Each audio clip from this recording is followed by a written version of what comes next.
A próxima palestra é do José Gildo, ele é do CAD, e ele vai falar um pouco sobre a detecção automática de grupos econômicos. Muito obrigado. Pessoal, eu gostaria inicialmente de agradecer a iniciativa desse evento, extremamente importante, extremamente facilitador para a gente. As apresentações anteriores, eu já pude ver, por exemplo, que no meu próprio trabalho eu já posso melhorar alguma coisa, como o colega que falou do SQLite, o colega que falou do eGraph, são coisas que vocês vão ver no decorrer da minha apresentação, que eu trabalho e provavelmente eu vou ter que rever. Bom, eu queria agradecer ao CAD pela permissão de estar aqui essa tarde conversando com vocês. Queria dizer também que esse trabalho foi desenvolvido não apenas por mim, eu sou apenas o cara que está apresentando aqui, mas esse trabalho foi desenvolvido junto com o Dr. Felipe Mundim e recebeu, obviamente, muitas contribuições dos meus colegas lá do Departamento de Estudos Econômicos. Para quem não sabe, o CAD conta com servidores vindo de outras instituições. No caso, eu vim da UFES, a Universidade Federal do Semiárido, e atualmente desenvolvo minhas atividades no CAD, tá bom? Então, o trabalho é detecção automática de grupos econômicos. Qual é o contexto?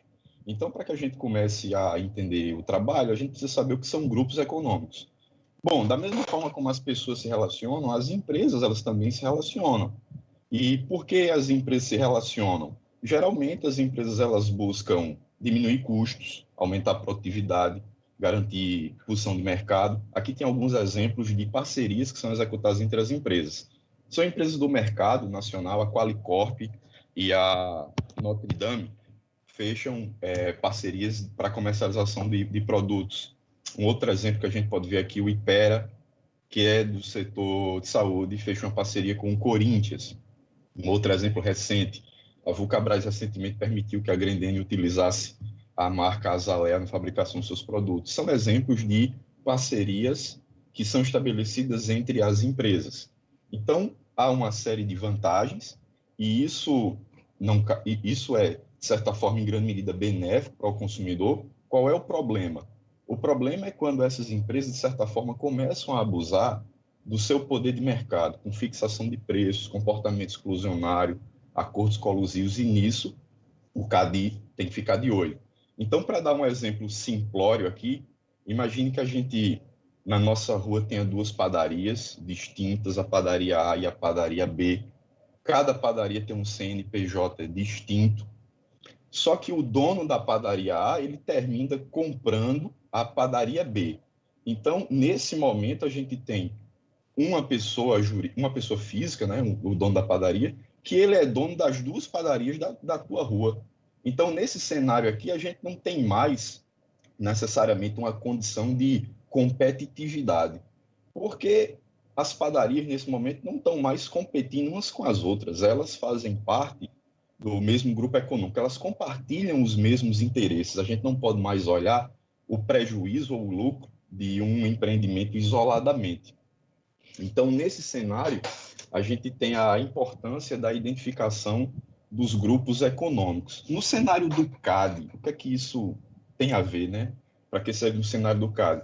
Inicialmente, da celeridade, porque se a gente tiver que realizar notificações para que as empresas possam informar esse tipo de relação, e a gente consegue fazer isso já automaticamente, dispondo das bases de dados que a gente tem acesso, então dá celeridade aos processos.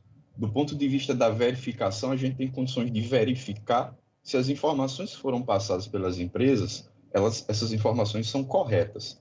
E havendo alguma diferença entre as informações que foram passadas, a gente tem condição de notificar apenas para que elas possam esclarecer aquilo que não está em conformidade.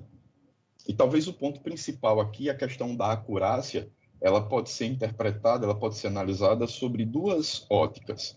A primeira é que a gente tem condições de analisar o mercado relevante, como no caso da padaria, de forma mais acurada, porque uma vez que o proprietário das padarias, ele agora exerce uma certa influência de mercado, eu não posso analisar as padarias isoladamente, a mesma forma acontece com os grupos econômicos, e a questão também das multas.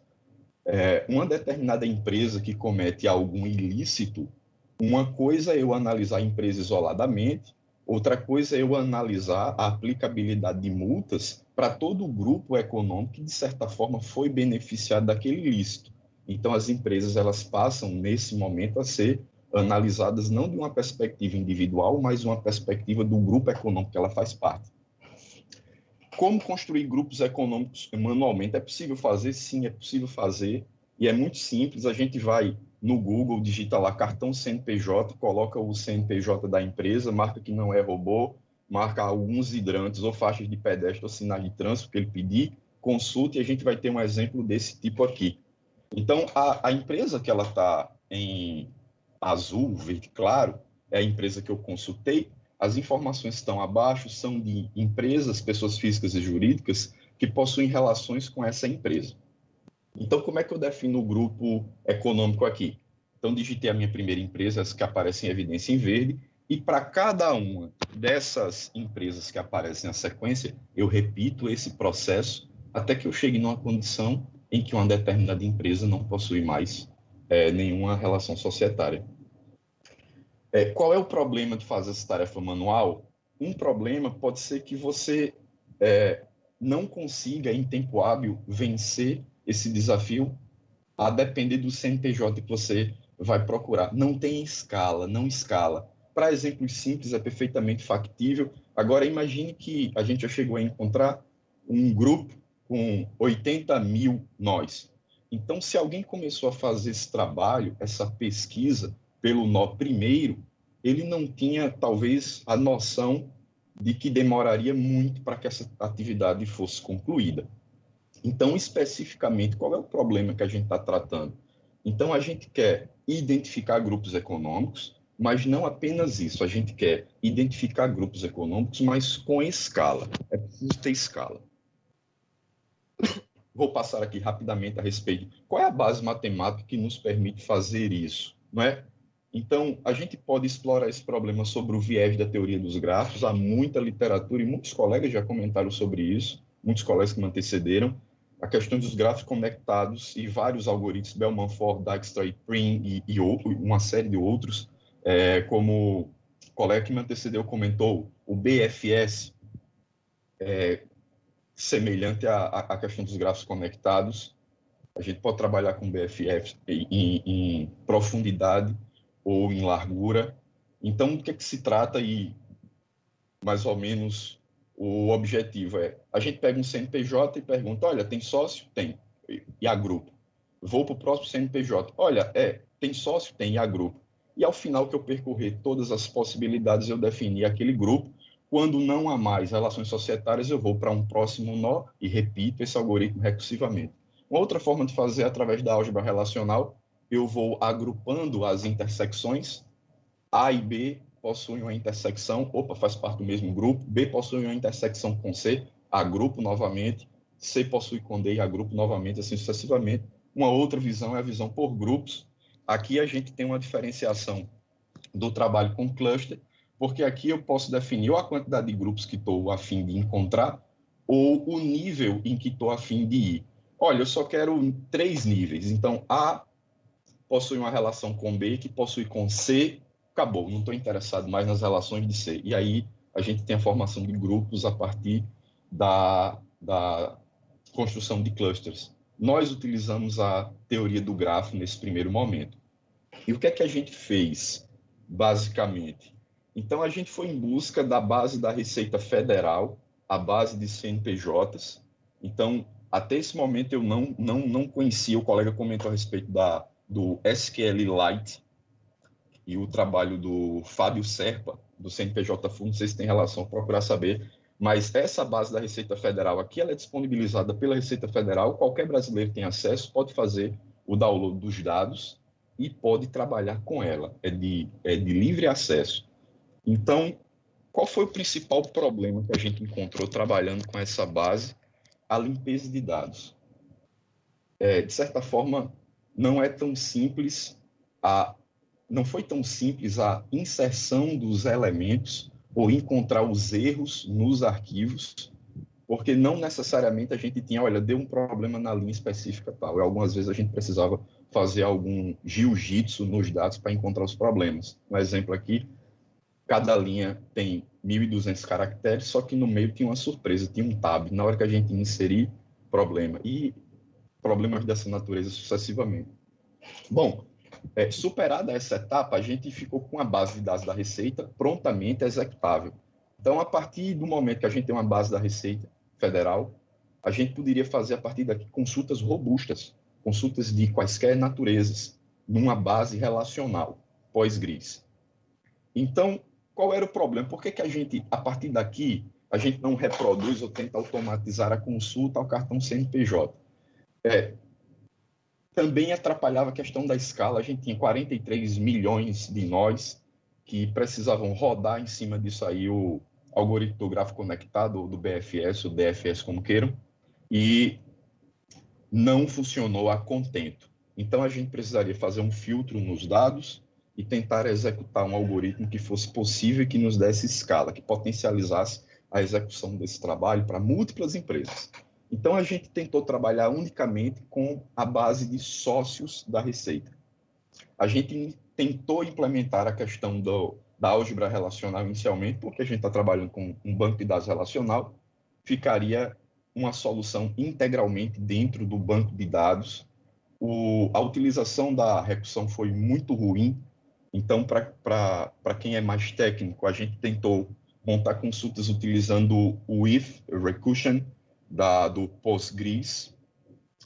As execuções foram muito ruins em termos de tempo e também em termos de alocação de memória. Bom, o filtro a gente começou a fazer pegando primeiro só empresas ativas, as empresas baixadas e outras classificações foram excluídas. Apenas as empresas que eram matrizes e as empresas filiais, nesse momento, não eram interessantes, porque, muito provavelmente, se a matriz possui uma sociedade, é provável que as filiais também acompanhem. E, do ponto de vista técnico também, uma simples modificação trouxe um ganho em potencial, que foi trocar as cláusulas IN das consultas por NIN. Bom, então a gente construiu os grupos em uma solução mista. Como foi essa solução? Parte da solução ela foi desenvolvida no SQL, utilizando aí as instruções do Hasso-Plattner, que é o bilionário dono da SAP. Ele tem um curso formidável chamado In-Memory Database, utilizando todos os conceitos que ele planta no curso dele. E parte da solução foi desenvolvida em Python, utilizando esse framework aí, o NetworkX. E como isso é feito, né? Então, inicialmente, a gente faz uma consulta, que é o que provavelmente vocês estão vendo do lado esquerdo. Nessa consulta, a gente traz todas as relações societárias, um par ordenado, onde X1 é a empresa A e X2 é a empresa B, que é sócia de X1. E a gente traz todas as relações societárias. E em segundo momento, a gente transfere essas informações para o Python e executa o algoritmo que está preparado para trabalhar com uma massa de dados muito grande por questões de paralelização, vetorização e outros detalhes técnicos. Então, como é que a gente conseguiu driblar aqueles 43 milhões? Com a aplicação dos filtros, a gente chegou em 455 mil relações societárias entre as empresas, que são essas relações de CNPJ para CNPJ. Essa execução está sendo feita, em média, em 85 milissegundos, o que permite que a gente execute várias e várias vezes em pouco tempo. Por fim, a gente conseguiu disponibilizar essas informações para que todos os colegas do DEE eles possam, no futuro, ter acesso e realizarem as suas demandas, as suas notas técnicas e as informações societárias, a criação, a composição de mercados relevantes conforme queiram, utilizando a nossa solução. Algumas observações são pertinentes. Esse processo é executado uma única vez, então esse processo não é realizado sob demanda. Nós encontramos os grupos uma única vez e indexamos todos eles para que seja sob demanda, em tempo O de 1, dado um CNPJ, ele consiga recuperar todo o grupo dele. Todo CNPJ possui um grupo associado, ainda que uma empresa não possua sociedade ou relação societária com nenhuma outra empresa, então ela faz parte de um grupo de um único elemento, um grupo unitário. e dado qualquer CNPJ, é possível recuperar o grupo econômico. Então, comentando sobre a verificação e validação. O que seria a verificação nesse cenário? Verificação significa verificar se a gente fez o que se comprometeu a fazer. Ou seja, a gente consegue encontrar grupos econômicos, validação seria, olha, esses grupos econômicos que a gente encontra de forma boa. Então, o que foi que a gente encontrou na verificação? É saber se a gente está agrupando corretamente com base nos dados da Receita. Todas as informações que a gente verificou até então foram ok 100%, de acordo com o que está lá na base da Receita. E a questão da validação. Será que a gente está fazendo algo que pode ser realmente útil no contexto do CAD? Será que a gente está... Será que as informações que as empresas estão passando, essas informações, a gente consegue encontrá-las automaticamente? Então, vou dar um pulo aqui. E isso a gente vai trabalhar, a gente vai comentar posteriormente. Qual foi o principal problema que a gente encontrou na construção dos nossos grupos, esse tipo de cenário aqui? Então, veja, nesse cenário a gente tem 3 grupos muito bem definidos, só que por uma questão de relação societária mínima entre algumas empresas dos grupos bem formados, a gente termina agrupando tudo. E a gente encontrou esse cenário algumas vezes, não é interessante, você vê pelo tracejado vermelho. Então, como a gente evita isso, é o desafio da gente. Trabalhos futuros, retomando o pensamento, a gente está trabalhando justamente agora na construção de um benchmark, dado todas as submissões de processos que foram realizados no CAD, dos grupos societários que as empresas informaram. Então, o nosso algoritmo, qual é a precisão dele? Qual é a acurácia? Qual é a revocação? Qual é a quantidade de falsos positivos? Quando é que eu digo que a empresa faz parte do grupo sem ser? Ou quando é que eu não disse que a empresa faria parte do grupo, mas faz? Então, medir isso. Uma coisa que chamou muita atenção foi a quantidade de consórcios, mais de 12 mil consórcios na base. E um trabalho futuro que a gente já vislumbra é a hierarquização dos grupos. Dado a construção desse grupo, como se comportam os subgrupos? E se eu fosse agrupar por KNAI? E se eu fosse buscar apenas grupos verticais ou grupos horizontais? Então, são trabalhos futuros. Bom, o que eu tinha para comentar era isso. Eu gostaria de agradecer mais uma vez a todos pela oportunidade, pela paciência. Quem tiver alguma questão, algum questionamento mais elaborado ou mais preciso, pode me mandar um e-mail, terei muito prazer em respondê-lo. Estou aqui no josé.araújo@cad.gov.br. Você chegou a considerar alguma base histórica da Receita para tentar descobrir empresas que foram repassadas para o nome de outras pessoas para esconder a sociedade? Empresas que tiveram a inscrição canceladas ou que foram dado baixo, né, nessas empresas? Você considerou algum aspecto passado nesse trabalho ou isso ainda são próximos passos? Não, na verdade não. Por quê? Para o nosso cenário, né, atual, o que nos interessa mais, em grande medida, é a relação societária atual. Então, o que é que a gente pode ter como erro? Então, imagine que a base da Receita ela disponibiliza essas informações a cada 3 meses e durante esse interstício de 3 meses, as relações societárias entre as empresas elas terminam mudando. Então, em decorrência disso, a gente pode ter falsos positivos e falsos negativos. Mas pode acontecer, inclusive, de a gente chegar numa solução ou numa proposta de grupo e essa proposta de grupo ela já está caduca, porque a relação societária aconteceu ontem ou hoje, mas a gente toma essa precaução, esses cuidados, muito na hora de construir o padrão de ouro. O padrão ouro, que seria, no caso, o benchmark, que é como a gente vai comparar aquilo que a gente está construindo com o que seria o mundo ideal. Perfeito. Legal. Também. José, as relações societárias, elas poderiam ser ponderadas pela força da participação do capital social de cada sócio. Essa abordagem não destacaria as participações mais relevantes Você chegou a considerar essa questão de participação societária, de percentual de participação societária? Como fica aí? Essa é uma pergunta muito boa. Sim, porque no contexto do nosso trabalho, acredito que os meus colegas vão poder me repreender se eu falar alguma coisa errada aqui, mas acredito que é isso. A empresa ela é obrigada a informar sempre que a relação societária é igual ou maior a 5%. Então, se uma empresa possui uma relação societária inferior a 5%, ainda que a base da receita ela recupere, ela diga, olha, existe uma relação societária, para o nosso trabalho, não necessariamente essa informação ela é relevante. Então, analisar ponderar por essas participações societárias, por esse percentual, é muito interessante. Mas tem um problema aí. De onde virá essa informação?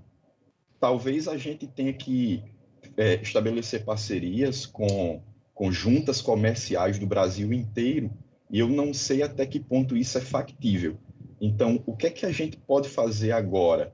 Então, das bases de dados que a gente tem acesso, a gente tem a da Receita, e a Receita, até onde eu sei, não informa precisamente essa participação societária. Quantos por cento uma empresa está relacionada com outra? Então, desse ponto de vista, eu respondo que sim, mas não saberia agora como fazer, tá bom? Sim, até há essa informação, mas ela realmente, há divergências e controvérsias a respeito dela, sabe? Ela não é atualizada a todo momento e realmente podem ocorrer falhas, né, nesse dado aí que vem da Receita. Tá ótimo, pessoal.